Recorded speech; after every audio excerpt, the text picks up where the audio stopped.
Вітаю вас у маёй чытальнай зале. Сёння будзе аўдыоаповед пад назвай смяротны танец. Аўтарка Ася Беларуска. Вельмі даўно, калі чалавек як разумны від быў яшчэ на пачатку свайго шляху, у глыбокім космасе пачаўся смяротны танец дзвюх не надта што вялікіх галактык. Мільярды гадоў яны цягнуліся адно да аднаго, як закаханыя пасля доўгага расстання. Зорныя сістэмы на ўскрайках гэтай галактык час ад часу разрывала яскравым выбухам ад супрацьлеглага напрамку гравітацыйнага прыцягнення. Успышкі аднойчы заўважылі астраномы напрыканцы другога тысячагоддзя і пэўны час назіралі за павольным танцам, які калі-небудзь скончыцца гібеллю галактык. Прайшло яшчэ колькі часу. Чалавецтва вырвалася за мяжу млечнага шляху, насяліла шматлікія зоркі ў мностве галактык і нават навучылася жыць на штучных платформах у адкрытым космасе. Чарговая моцная ўспышка зліцця закаханых галактык зноў прыцягнула ўвагу астраномаў. Навукоўцы разлічылі, што хуткасць збліжэння павялічваецца па экспаненце і нават спрагназавалі дакладны час, калі галактыкі скончаць сваё існаванне ў вялікім выбуху. Гэтакі цуд нельга было пакінуць без увагі. Таму знайшоўся прадпрыемлівы і энергічны чалавек з камандай аднадумцаў, і разам яны пабудавалі велізарную аглядную платформу, горад на 100 000 чалавек, які за апошнія 50 год прыняў у сябе больш за 18 мільярдаў турыстаў. Назву гораду праз ягоную форму і велічнасць далі адпаведную «Журавель», як сімбаль смелай, вольнай птушкі, лунаючай у беспаветраныя прасторы чорнага космасу. Канцэртмайстр спыніўся і паглядзеў у залю натхнёным тварам з шырокай усмешкай. Ён заўсёды рабіў гэтай часты паўзу, бо так ужо склалася звычка. Кожнае слова, кожная эмоцыя, кожны рух былі адрэпеціраваны і тысячы разоў паўтораны. На экране ў гэты час пераключаліся здымкі платформы з розных ракурсаў на фоне палаючых галактык. А за высокімі панарамнымі вокнамі зялі жывыя галактыкі, і гледачы маглі бачыць на ўласныя вочы, як паскараецца іх смяротны танец. Канцэртмайстра чакаў, пакуль захопленыя відовішчам госці сціхнуць. Паўза зацягвалася, чаго ніколі не здаралася раней. Але і выступ гэтым разам адрозніваецца. Упершыню за ўсю працу на платформе майстар мусіць сказаць новыя радкі спіча. Ён адчуваў лёгкае хваляванне і нават пот раўчукамі каціўся па спіне. Мужчына прыкусіў язык і зрабіў крок наперад. Усе сафіты згаслі. Толькі адзін цьмяны прамень падсвечваў твар прамоўцы.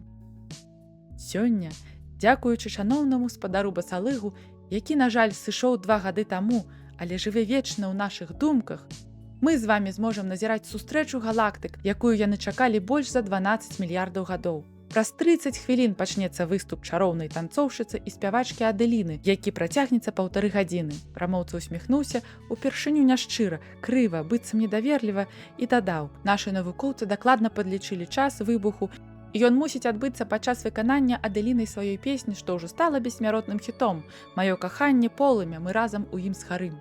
Зацікаўлены зал ажыў і ўзрадавана апладаваў. Уключылі святло, а адзін з пражэктараў кінуў свой промень на столік у глыбіні рэстарана, за якім адпачывала спявачка. Сукенка з чырвонага аксаміту падкрэслівала прыгожы стан Аделіны, доўгія чорныя валасы спадалі на пукатыя плечы, а вочы былі сарамліва апушчаны. Камера адлюстравала вобраз спявачкі на экран, і гледачы ўзбуджана загулі. Аделіна падняла вочы, паглядзела ў камеру, і заля ўзарвалася крыкамі, воплескамі і свістам. «Хутчэй бы гэта ўжо скончылася», – прашаптала дзяўчына, нахіліўшыся да сваёй сяброўкі і дырэктаркі. «Не люблю выступы на касмічных платформах», – скардзілася яна. «Мне заўсёды не хапае паветра. А як я мушу пець без паветра? Ты больш прыдумваеш», – ціха адказала сяброўка. «Супакойся. Нас чакае такі высокі басалыгаўскі ганарар, што можна будзе на год забыцца пра ўсе гэтыя выступы і нарэшце адпачыць. Ты толькі пра грошы і думаеш, а маё здароўе цябе не хвалюе». Аделіна паджала вусны. «Хутчэй бы ўсё ўжо скончылася. Я хачу вярнуцца на планету з гравітацыяй і сапраўдным паветрам». Лейтэнант-камандор Фрося Шабер сядзела на падлозе ў сваёй каюце і мацала падлогу. Яна сарвала тканае пакрыццё і дакраналася далонямі да металічнай абшыўкі. Дзівосна ціхае пачуццё не давала ёй спакою, асабліва тут, перад дзвярыма. Апошні тыдзень яна назірае за раптоўнай цішынёй, ад якой хутка ўжо звяр'яцее. Пачатку Фрося Шабер нават не разумела, што менавіта яе гэтак палохае. Калі яна ўпершыню паднялася на борт жураўля, 2 месяцы таму, першае, што кінулася ў вушы, быў мерны гул, які расхадзіўся па падлозе мяккай вібрацыяй. Гэтак працавалі моцныя рухавікі, якія штурхалі платформу ў зваротным ад галактык напрамку. 6 дзён таму Фрося абудзілася ўночы спалоханая не то дурным сном, не то прачуваннем небяспекі, але заснуць не змагла больш. Кожны наступны дзень, вяртаючыся са сваёй змены, яна адчувала халодную жуду, як толькі ступала ў каюту. Што яе гэтак моцна пужала? Сёння ўвечары, збіраючыся заступіць на суткі, лейтэнант-камандор Фрося Шабер нарэшце сцяміла. Вусціш расхадзіўся па платформе з машыннай залі, у якой спыніліся ўсе рухавікі. Вось што так спалохала жанчыну той ноччу, адсутнасць гула і вібрацыі. Фрося падскочыла з падлогі, накінула кіцель, зашпіліла ўсе гузікі і пабегла ў свой кабінет. Яна паспрабавала звязацца з капітанскім мосцікам ці з галоўным інжынерам-механікам, але ўпустую. Шабер усміхнулася. «Ты што?» – сказала яна сабе, выціраючы ўспацелы твар. «Адзінае, хто заўважыў праблему? Пэўна, ўсе ўжо ў машыннай залі». Фрося, скарыстаўшы свой электраровер, накіравалася на тэхнічную палубу. Падвоеныя дзверы неахвотна раз'ехаліся і адкрылі перад жанчынай вялізнае памяшканне. Гэта была не машынная заля, а цэлая фабрыка вялізных рухавікоў, якія дазвалялі жураўлю трымацца на месцы, лунаць у бязважкасці. 12 машын памерам з 4-павярховы будынак, стальныя, бліскучыя, пахучыя, маўчалі. Нішто не рухалася тут. Нават металічны пыл апусціўся на падлогу роўным покрывам. Цяжка і гарачае паветра стаяла нерухома. І ні адзінага чалавека, механіка ці аператара, нікога не было тут. Значыць, ніхто не ведае? Лейтэнант-камандор Шабер пабегла ў каюту капітана. Магчыма, ён адпачывае пасля сваіх сутак, думала, ці хутчэй спадзявалася Фрося. Але каюта апынулася пустой і нават не зачыненай. Асабістыя рэчы капітана адсутнічалі, толькі нейкая дробязь ляжала раскіданай на ложку і па падлозе, як бывае, калі чалавек збіраецца ў спешцы. Фрося Шабер разгублена азіралася вакол, а пасля, захлынуўшыся хваляваннем, апусцілася на ложак. Скончыўшы ваенную акадэмію год таму, маладая лейтэнант-камандор не была падрыхтавана да такога. А якога такога? Што спыняцца рухавікі? Дык гэта першае, чаму навучаюць у акадэміі кіравання. Рухавікі можна і трэба перазапусціць. І што кіраўніцтва самага вялізнага касмічнага судна дзесьці знікне.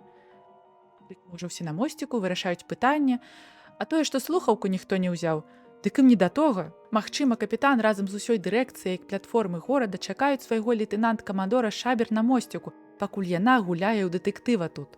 Дарэчы, тут, у каюце капітана, стаяла невыносная гарачыня. Фрося ўмылася халоднай вадой і паспяшыла на мосцік, які ўздымаўся над платформай высокай шматпавярховай вежай.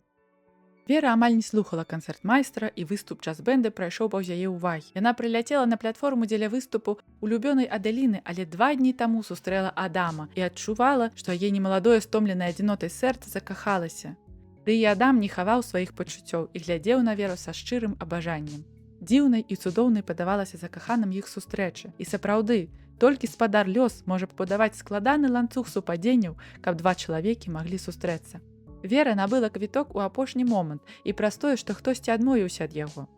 Пра вольнае месца на канцэрт Аделіны выйшла навіна апоўначы, а ў палове на першую Вера ўжо браніравала сабе месца на пасажырскім лайнеры да жураўля і прыдумывала прычыну, па якой дырэктар можа дазволіць ёй пайсці ў незапланаваныя вакацыі. Адам працаваў інжынерам-даследчыкам горных парод. Ён лятаў з планеты на планету, шукаў карысныя мінералы і руду. Рабіў сваю працу вельмі хораша, за што атрымаў падарунак ад кампаніі, расшыраны квіток на журавель, які дазваляе наведаць да 10 розных мерапрыемстваў на платформе. 2 дні таму ён напаткаў Веру, чорнабровую жанчыну з акруглымі румянымі шчокамі, у свабоднай бэзавай сукенцы і забыўся пра ўсе забаўкі, якія яшчэ не пабачыў на жураўлі. Яму хацелася глядзець у Верыны раскосыя вочы, чытаць ёй вершы і ўдыхаць бэзавы водар, які сыходзіў ад усяе яе постаці. Пачаўся знакаміты танец Аделіны. Вера сарамліва змахнула сурвэткай з твару пот і кінула на сцэну лянівы позірк. Ёй хацелася глядзець толькі ў карыя вочы Адама, у якіх зяла бязмернае каханне да яе. Яны трымаліся за рукі і адчувалі сябе самымі шчаслівымі ва ўсім сусвеце людзьмі. Іх сустрэча была падарункам лёсу. Шэф-повар Аніс Дзенько стаяў на невялічкім мосціку, які ўзвышаўся над вялізнай кухняй і строгім позіркам абводзіў сваіх кухараў і стравы, што тыя гатавалі. На патэльнях нешта смажылася, у рондалі закіпала, дэсерты пякліся, салаты наразаліся, далікатэсы будаваліся на талерках мастацкімі шэдэўрамі. Нават шкада было, што гэтакую прыгажосць хутка з'ядуць. «Шэф, уключы кандыцыянер, ну немагчыма ж працаваць!» Даляцеў стомлены голас кандытара. Кухары згодна загаласілі. Аніс Зінько углядзеўся ў расчырванелыя твары падначаленых, форменныя кашулі віселі на іх мокрымі анучамі. Шэф-повар змахнуў пот з лба і падышоў да панелі кіравання. Кандыцыянер стаяў выключаны. Аніс дакрануўся да сэнсара, але панель не ўключылася. Шэф сунуў бровы і пайшоў у свой кабінет, у якім яшчэ панавала прахалода. Ён патэлефанаваў у рамонтны цэх, але інжынер, пачуўшы скаргу ад кухара, кінуў слухаўку. Шэф глыбока падыхаў і набраў службу дапамогі. Стомлены голас маладзёна паведаміў, што калі ніхто не гарыць, не тоне і не хварэе на інфаркт, то трэба будзе чакаць. Мае кухары зараз палягуць ад цеплавога удару, зароў шэф. Вось калі палягуць, брыгада хутка дамчыць да вас, а пакуль працуюць, не перашкаджайце і нам працаваць. Сёння ўсе як з глузду з'ехалі. Маладзён вылаяўся і кінуў слухаўку. Так па чарзе Аніс Зінько тэлефанаваў усім, каго мог згадаць, пакуль не дайшоў па спісе да капітанскага мосціку. Калі і там яму не адказалі, ён, страціўшы цярпенне, схапіў свой кухарскі цясак і імпэтна панёсся на мосцік. Капітанскі мосцік быў 5павярховай вежай, пабудаванай у сярэдзіне жураўля. 4 паверхі займалі розныя адміністратыўныя службы, а ўжо на 5-м знаходзіўся кабінет капітана першага рангу, адкуль рабілася кіраванне ўсёй платформай. Тут жа знаходзілася заля збору, дзе час ад часу прадстаўнікі кожнай сферы збіраліся на лятучкі. Фрося Шабер даехала да вежы, паднялася на 5-й паверх і ўбачыла шэф-повара, які грукаў у зачыненыя дзверы і гразіў сваім цесаком. «Што вы тут учынілі?» – спытала лейтенант-камандор. «Нарэшце!» – сінія вочы Аніса бліснулі злосцю. «Першы прадстаўнік адміністрацыі за вечар, які пажадаў мяне пабачыць». «Першы?» – здзівілася Фрося. «Значыць, больш нікога няма тут?» Кіраўніцтва пакінула яе адну. Жанчына адчула гулкі ўдар сэрца ў грудзях, і гарачыя хвалі разбегліся па целу. «Больш нікога няма!» Аніс нібы пацвердзіў яе думкі. Фрося спакойна і цвёрда адказала. «Я не ведаю вашага імя, але настойліва рэкамендую пакінуць мосцік. Аніс Зінько, шэф-повар, які корміць усіх на гэтым клятым жураўлі». Аніс развярнуўся корпусам да Фросі і шырока расправіў плечы. «Пайду адсюль. Толькі калі капітан адкажа мне, чаму мы павінны працаваць без кандыцыянераў. Мае кухары ледзь не плавяцца. Гэтак усе стравы будуць добра прыпраўлены салёным потам». Лейтенант Шабер закусіла вусны і адступіла на крок ад шэфа. У наступную секунду яна сабралася і падступілася да дзвярэй. Набрала код, паднесла вока да камеры, далонь да сэнсара, і дзверы адчыніліся. «Мяркую, капітан ужо вельмі далёка адсюль», – сказала Фрося і зрабіла крок у памяшканні. Цяжкі водар гніення, змешаны з гарачым паветрам, моцна ўдарыў нос. Шабер прыціснула далонь да твару і павярнулася да Аніса. Мужчына разгублена ўглядаўся ў пусты калідор і моршчыў нос. «Можа, нікуды ён не збег», – сціснута прамовіў ён. Фрося пагукала, але ніхто не азваўся. Яна вагалася, ціша вантробаў капітанскага мосціку пужала, але побач быў цывільны, таму Шабер зрабіла ўпэўнены крок наперад і пайшла, бязгучна ступаючы па дыване. Шэф патупаў следам. Калі яны прайшлі сакратарскі пакой, Аніс, прыкрываючы нос і рот далонню, спытаў: «Што адбываецца на платформе, камандор?» Лейтенант паматала галавой. Адкуль ёй ведаць? Яна ўсяго-то працуе другі месяц, і раптам такое пазаштатнае, незвычайнае, нечаканае. Фрося хацела сказаць, што нічога не ведае, але ж гэта была хлусня. Яна выціснула з цябе. Рухавікі платформы не працуюць. Шэф прысвіснуў. Цяпер зразумела, чаму гэтак горача не працуюць кандыцыянеры. Ён змахнуў рукавом пот. Шабер спынілася перад дзвярыма ў залю збораў. 2 тыдні таму яны ўсе, капітан, мэр горада, ахова, адміністрацыя, збіраліся тут на летучцы. Зараз хацелася ўвайсці туды і пабачыць усіх, упэўніцца, што яны пра ўсё ведаюць, вырашаюць, як справіцца з тым, што адбываецца. Але смурод, які вісеў у паветры паўсюль, узмацніўся менавіта тут, перад уваходам у залю. «Камандор, а дзе ўсе людзі? Ну, твае калегі?» – спытаў Аніс і таксама спыніўся. «Горача не праз спыненыя рухавікі», – заўважыла Фрося, адказваючы Анісу на папярэдні сказ. Яна ўвабрала паветра ў грудзі і цвёрда агучыла словы, якія дагэтуль баялася нават падумаць. Платформа сышла з бяспечнай кропкі і набліжаецца ў сэрца выбуху. Шэф агаломшана занямеў, а Шабер штурхнула дзверы. Яшчэ больш рэзкі, канцэнтраваны пах гнілі зноў ударыў нос. У белым свеце дзённых лямпаў за сталом нерухома сядзелі кіраўнікі аддзелаў. мэр горада, адміністратары, галоўны інжынер, сакратары. Рукі былі звязаны за спінай, у ротах тырчалі кляпы. Паверхня стала чырванела плямамі закарэлай крыві. Фросе закружылася галава, і яна ўчапілася ў плячо шэфа. Той стаяў побач і, хватаючы паветра ротам, намагаўся ўтрымацца на нагах. Ані Зінько ўбачыў на падлозе чыйсьці ногі, што безжыццёва тырчалі з-за стала. Ён зрабіў крок і ўбачыў знаёмы твар. Ляняцкі крыху здзіўлена прараніў шэф, разглядаючы збялелы ўспухлы твар памерлага. Начальнік бяспекі. Здаецца, быў палкоўнікам. Штодня цягаўся да мяне ў кухню, сачыў за парадкам. Вось дзе быў ягоны парадак ужо. Раптам знік. Дня 3 дакладна не бачыў яго. Што ж, яны 3 дні тут? Аніс паглядзеў на Фросю. Лейтэнант справілася з пачуццямі, паглядзела на разгубленага кухара, развярнулася і пайшла. Памерлым не дапаможаш, кінула на цераз плячо. Больш за 100 000 чалавек трэба выратаваць. Аделіна скончыла танец і пабегла за кулісы пераапранацца. Сукенка ўся змакрэла, янчыла яна. Спёка невыносная. Кандыцыянеры выключыліся, патлумачыла дырэктарка. Усе пакутуюць, але што ж рабіць? Столькі ў басалыгаў грошай, а яны не могуць адрамантаваць свой сметнік, лаялася Аделіна, абліваючыся прахалоднай вадой. Больш ніколі, чуеш мяне? Больш ніякіх выступаў на касмічных станцыях, толькі планеты. Спявачка ўціснулася ў доўгую бліскучую сукенку, устала на маленькую платформу, якая падняла яе да столі. І праз секунду заля ўзбуджана зараўла.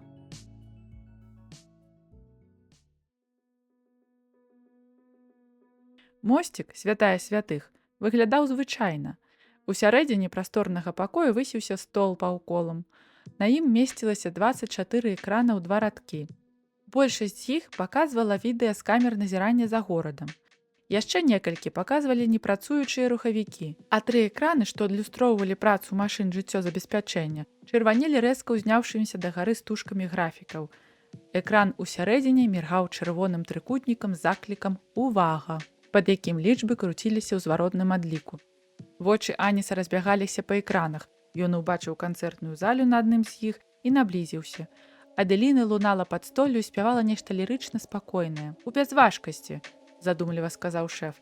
Здаецца, гэта песня пра каханне і бязважкасць. У кліпе яна выглядала падобна. Фрося паглядзела на кухара са здзіўленнем. Як у такую хвіліну можа цікавіць гэтакая дробязь? Шэф сарамліва апусціў вочы і падышоў да шабер. Заўважыўшы лічбу, ён спытаў: 42 хвіліны? Фрося кіўнула галавой. 42 хвіліны на што? Усхвалявана паўтарыў Аніс. Лічба пераключылася. 41? Усклікнуў шэф. Трэба нешта рабіць? Фрося шабер паляпала Аніса па плячы. Не крычы, сказала яна, падцягнула крэсла і села за камп'ютар. Ты зможаш запусціць рухавікі? З надзеяй спытаў шэф. Лейтэнант маўчала. Ты зможаш зрушыць гэтую махіну з месца? Раз'ятраны Аніс Зінько штурхнуў Фросю ў плячо. Мы не стаім на месцы, спакойна адказала яна. Мы падаем, і яна паказала на выбухаючыя галактыкі, цэнтры якіх ужо шчыльна наблізіліся адзін да аднаго. Бачыш гэтае пажарышча? Працягвала яна тлумачыць. 1000 зорак выбухаюць кожную хвіліну. У гэтага пекла велічэзная гравітацыйная моц, якая праглыне ўсё, што будзе побач, і нас у тым ліку, калі мы не запусцім рухавікі. Ані скемліва паківаў і адышоў у бок. Фрося старанна працавала над чымсьці, чаго шэф не разумеў. Таму ён пайшоў брадзіць па пакоі. Ён напаткаў шафу і пачаў рыскаць па палічках і ў шуфлядах. Потым натрапіў на сейф, які выявіўся незачыненым. Аніс выняў адтуль некалькі дакументаў і сертыфікатаў, надрукаваных на тонкім белым плястыку. Можаш не намагацца, камандор. Падышоў ён да Фросі і працягнуў ёй сваю знаходку. Мы ўсе ўжо мерцвякі. Незалежная камісія 8 месяцаў таму праводзіла тэхагляд на жураўлі і высветліла, што блізкасць платформы да эпіцэнтра выбуху і моцнага радыяцыйнага выпраменьвання пазношвала ўсе сістэмы. Камісія забараніла эксплуатацыю платформы, пакуль не будзе выкананы рамонт, які абышоўся б басалыгам у астранамічную суму, істэрычна пасмейваўся Аніс Зінько. І ведаеш, што яны вырашылі? Што? Проста спытала Фрося. Зарабіць паболей грошыкаў, зарагатаў шэф і аддаў жанчыне сертыфікат. Лейтэнант прачытала пра тое, што былі праведзены рамонтныя работы у машыннай зале, заменена 50% рухавікоў, а таксама ўсталяваны новыя сістэмы жыццёзабеспячэння. Сертыфікат, выдадзены кампаніяй 5 месяцаў таму, дазваляў жураўлю працаваць у поўную моц. Ведаеш, чаму гэта лухта? З'едліва усміхнуўся шэф. Чаму? пакорліва спытала Фрося. Бо я не пакідаў платформу апошні год. І ўсе 12 месяцаў мы працавалі як звычайна. Ніхто нічога не рамантаваў. На экране лічбы адлічвалі 19 хвілін. Фрося ўсё яшчэ намагалася злучыцца з машыннай заляй і запусціць рухавікі. Але сігналь не праходзіў. Было ўжо позна. Вонкавае полымя пакрысе плавіла сістэмы сувязі. Шэф назіраў за яскравым танцам Аделіны, як яна прыгожа падскоквае, вытанчана вырушыць гнуткімі рукамі і нагамі. Ён заўважыў, што танцоры яе камандай час ад часу падаюць на сцэне. Небаракі ім горача. Яны стомлены. Яны спаўняюць свой апошні танец. Яны, тыя, ціха прамовіў Аніс і кіўнуў у бок залі для збораў. Намагаліся папярэдзіць капітана, можа, спрабавалі пераканаць яго, зачыніць платформу, а ўсіх працаўнікоў і наведвальнікаў адправіць дамоў. Мне хочацца думаць, што палкоўнік Ляніцкі рабіў менавіта гэта, пакуль яго не застрэлілі. Нельга было дапусціць панікі, прашаптала Фрося. Калі хоць адзін чалавек даведаецца, што платформу наўмысна не рамантавалі і кінулі ў пекла, страхавая кампанія не заплоціць басалыгам. Але быў патрэбны свой чалавек, і я не здзіўлена, што ім апынуўся капітан. Лейтэнант Шабер страпянулася і глянула на гадзіннік. Менш за 15 хвілін. Але яна паспее. Фрося зрабіла відэазапіс застрэленых людзей у суседняй зале, паказала па камерах назірання, колькі чалавек знаходзіцца на платформе і дадала спісы імёнаў, запісала асабісты зварот і прадэманстравала на камеру дакументы і сертыфікаты. Шэф-повар дадаў некалькі словаў ад сябе. Скончыўшы, Фрося зашыфравала відэа і адправіла яго лазерным промнем на бліжэйшую зорную станцыю. «Мы загінем, але і яны не выйдуць сухімі з вады», сказала яна і падышла да шэфа, які глядзеў канцэрт на экране. Аніс паклаў руку Фросі на плячо. Яны глядзелі, як на сцэне выгінаюцца танцоры ў прыгожых касцюмах. На авансцэне і пад столі ўспыхвае полымя. Аделіна тонкім галаском выцягвае: «Маё каханне полымя, мы разам у ім згарым. Мы разам у ім згарым», прашаптала Вера на вуха Адаму.